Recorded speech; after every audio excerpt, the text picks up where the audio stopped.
Tudo da Canção Nova em um só lugar. Canção Nova Play. O Senhor esteja convosco. Proclamação do Evangelho de Jesus Cristo, segundo Mateus.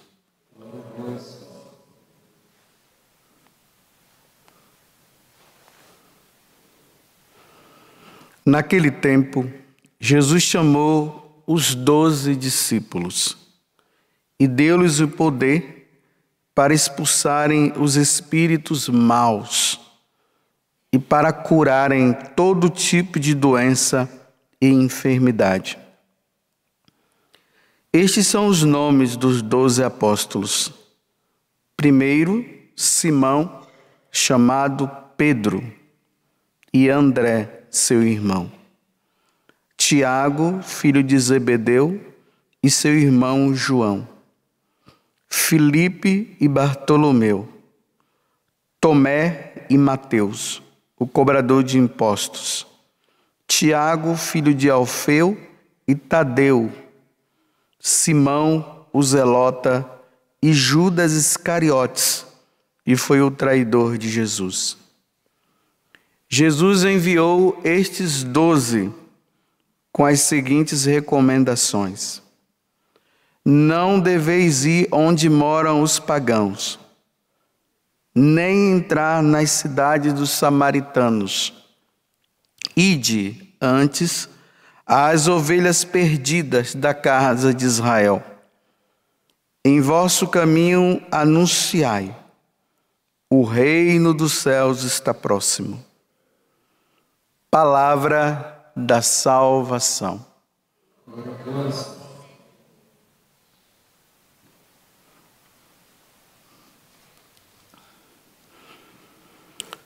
Esse capítulo 10 do Evangelho de São Mateus, ele é caracterizado com a escolha dos apóstolos, o envio dos apóstolos e as instruções que Jesus deixa para que os apóstolos possam compreender o que é que eles devem fazer, principalmente quando Jesus ressuscitar e voltar ao céu novamente.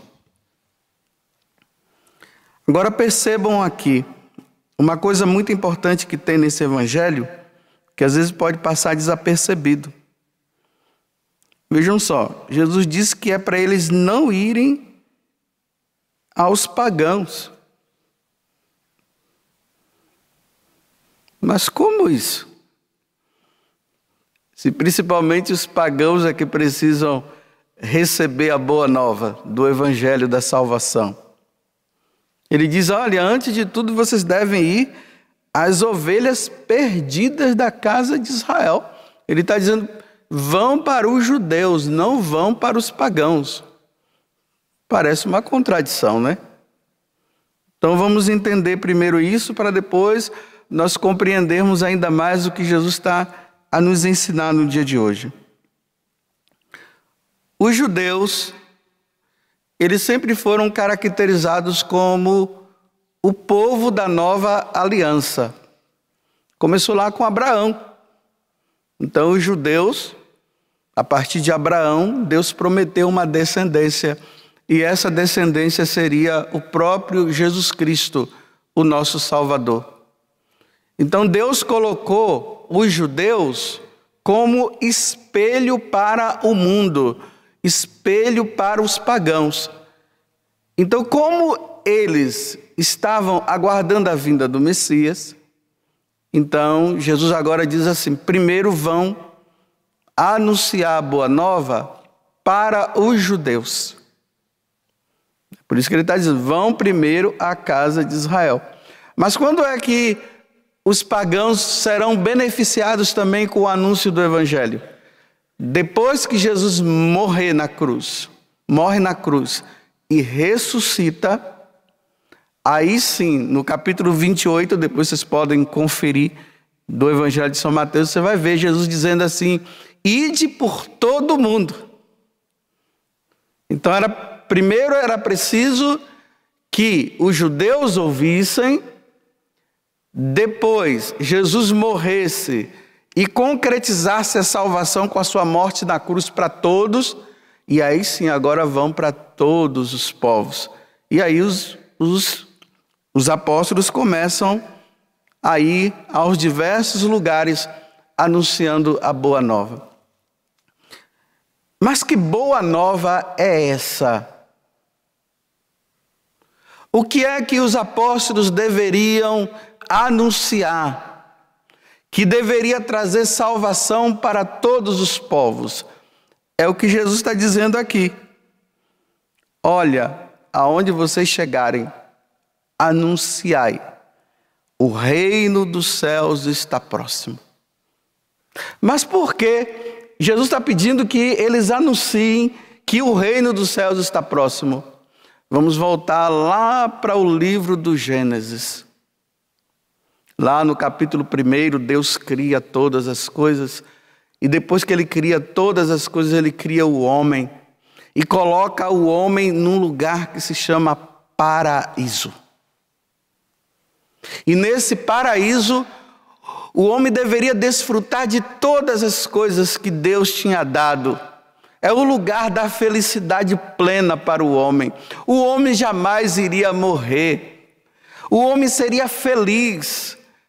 Feliz para sempre no paraíso terrestre. Mas ao mesmo tempo, Deus disse assim, olha, eu dou a liberdade para vocês para uma coisa. Vocês podem desfrutar de todas as coisas que tem aqui. Vocês podem comer de todos os frutos dessas árvores, que por sinais são deliciosos, mas o fruto da árvore, do conhecimento do bem e do mal, isso aqui vocês não podem, de maneira nenhuma. Porque se vocês comerem, vocês vão ver a morte. E aí Satanás, em forma de serpente, seduz Eva e Adão a desobedecerem e comerem daquele fruto. Então, quando Eva come aquele fruto e depois oferece a Adão, pronto. Toda a felicidade foi perdida. O homem perdeu tudo. Até Deus o homem perdeu. E se vocês forem observar, no final do capítulo 3 do livro do Gênesis, lá acontece um fato. Deus expulsa o homem do paraíso. E coloca um anjo lá, e vai dizer que é um anjo com uma espada flamejante, que fica na porta do paraíso para que o homem não entre mais. Perdemos a felicidade, a alegria que Deus tinha nos dado. Perdemos e a nossa vida ficou limitada. Nós agora nos deparamos com uma situação deprimente na nossa vida, que é a morte. Aí o homem se torna egoísta. A maldade entra no mundo. Como eu dizia ontem, os homens começaram a se perceber que nem irmãos eles são e começam a se matar uns aos outros. Foi essa recompensa que nós recebemos pela nossa desobediência. Agora Jesus vem e diz o seguinte, olha, aonde vocês forem, anuncie. O ponto central da pregação dos apóstolos, o ponto central da pregação nossa, de nós sacerdotes, é essa: o reino dos céus está próximo. Vejam só o que aconteceu, gente. Nós perdemos o paraíso. E agora Deus nos deu o céu. Foi isso que aconteceu. O paraíso terrestre, nós, de uma certa forma, não quisemos. E agora Deus nos deu o céu. Lá no paraíso terrestre fala assim, que de vez em quando Deus ia lá, e andava, e ficava junto com o homem e com a mulher. Deus agora, Ele quer que nós vivamos com Ele. E esse lugar se chama céu. Não é aqui nessa terra. A morte que foi vencida por Jesus na cruz, ela se torna agora apenas uma porta de entrada para nós irmos para o céu, para nós vivermos com Deus. Na verdade, o céu é Deus. Por isso que aqui no Salmo, né, está dizendo assim, olha, buscar constantemente a face do Senhor. Agora, aqui na terra, nós devemos constantemente, a nossa vida, ela vai ser uma luta constante para que nós busquemos a face do Senhor. O reino de Deus se aproximou, ou seja, se o reino dos céus, o reino de Deus, é Deus, e ele se aproximou, Jesus está dizendo para os apóstolos o seguinte, olha, diga para eles que eu que estava lá, agora estou aqui. Eu me aproximei. Eu trouxe o céu à terra, porque eu sou o céu, eu sou a alegria plena, a felicidade plena. Eu sou o fundamento do ser humano. Então agora eu estou aqui para dizer para todos vocês que eu não quero mais vocês aqui. Eu quero vocês lá. Comigo. Eu quero que vocês vivam essa vida comigo, com o Pai, com o Espírito Santo. Eu quero que vocês vivam com os anjos que já estão lá, aqueles que foram fiéis. Eu quero que vocês vivam lá comigo. Esse é o conteúdo. Mas para que vocês cheguem lá, vocês têm que fazer o que São Bento fez. Hoje é dia de São Bento. Nós temos que fazer aquilo que São Bento fez. O quê? Esse mundo que nós estamos por um tempo, nós não podemos nos apegar a ele, porque existe um mundo melhor. Então é preciso fazer o quê? Renunciar às alegrias que esse mundo nos oferece. Porque muitas coisas que esse mundo nos oferece nos afasta de Deus. Principalmente o dinheiro, a vaidade, o orgulho, o querer ser tudo para si, o não buscar a face de Deus, essa corrupção que está aí, esse desejo desenfreado pela riqueza que esse mundo oferece. Então Jesus diz, tudo isso me afasta, tudo isso afasta vocês de mim. Vocês precisam ter eu como o grande tesouro. Eu sou o seu tesouro, eu sou a sua alegria. Aí São Bento entende isso, aí ele larga as riquezas dele para buscar somente a face de Deus. Uma das coisas que São Bento sempre dizia era o seguinte: nada pode estar acima de Cristo.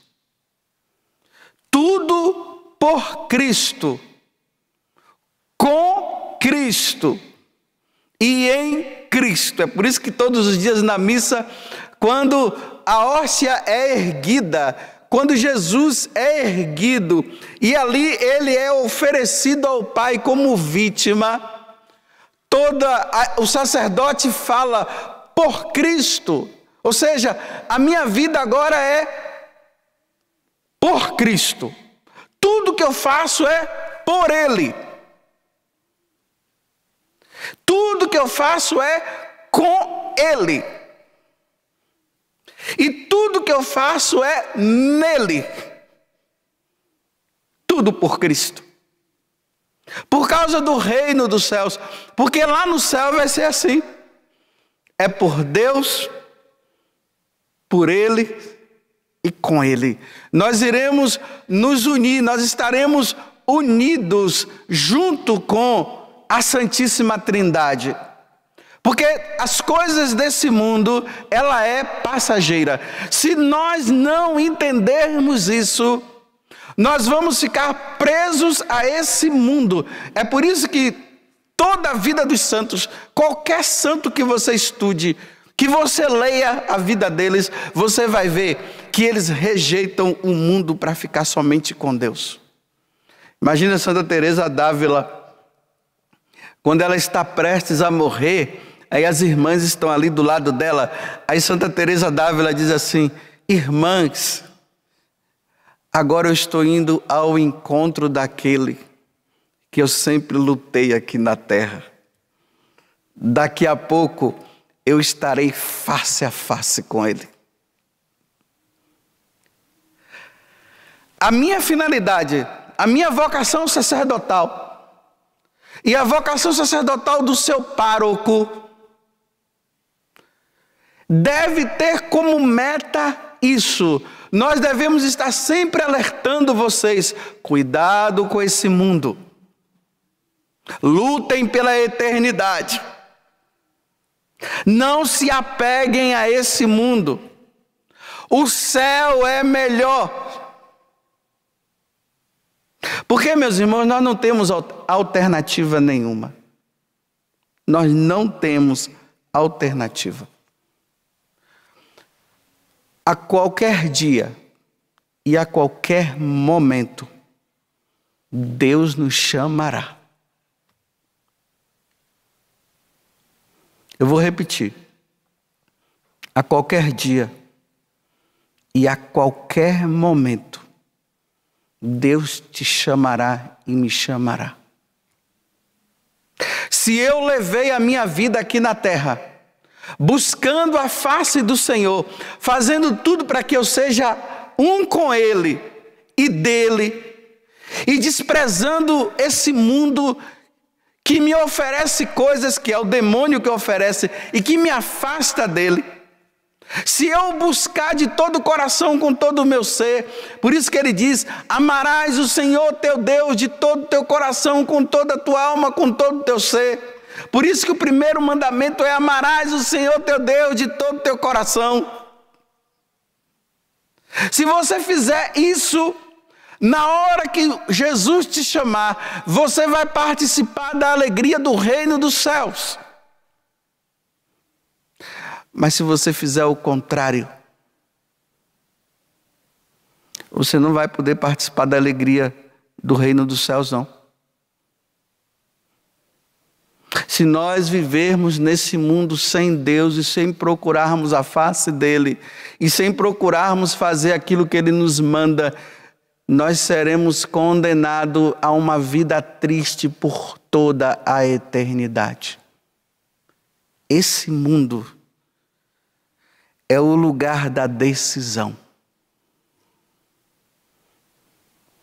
De acordo com a vida que nós levamos, ou nós nos salvaremos, ou nós nos perderemos. Eu estou vendo ali um casal e provavelmente ali estão uns 3 filhos. Provavelmente, deve ser, né? A vida de vocês deve refletir na vida desses três filhos que estão aí. O desejo pelo céu. Vocês não podem esquecer que no dia que vocês casaram, vocês prometeram a Deus dizendo assim: a igreja perguntou, né? Você promete receber os filhos que Deus vos der e educá-los na lei de Deus da igreja? Aí vocês disseram sim. Então a vida de vocês agora deve ensinar esses filhos que vocês têm a entender que a vida nesse mundo é passageira. Só que o mundo vai dizer o contrário, vai dizer para eles que não. Que eles têm que lutar por essa vida, que eles têm que desfrutar de todos os prazeres que esse mundo oferece, e vocês vão ter que dizer assim: não, meus filhos, não é essa a verdadeira felicidade que Deus tem para nós. Nós temos outra, e a vida de vocês deve mostrar isso. Aí quando eles crescerem, que tiverem os 18 anos, porque ali percebo que são adolescentes, eles vão decidir se eles querem ou não.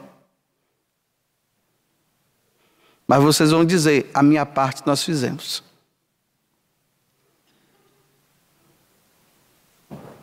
O reino dos céus está próximo. Desejem o céu.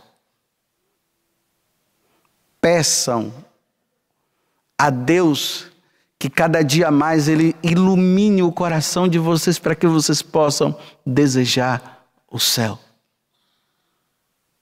Porque o mundo está dizendo que Deus não existe, que a felicidade nossa está nesse mundo e que aproveitem. Aproveitem enquanto é tempo, porque depois você vai morrer. Não, o ensinamento de Jesus Cristo é o contrário. Não aproveitem deste mundo, não, porque depois tem algo muito melhor para vocês quando vocês passarem desta vida para outra. Esse é o ensinamento da igreja. É aqui que está o fundamento da minha fé e da sua fé também. O reino dos céus está próximo. Tudo da Canção Nova em um só lugar. Canção Nova Play.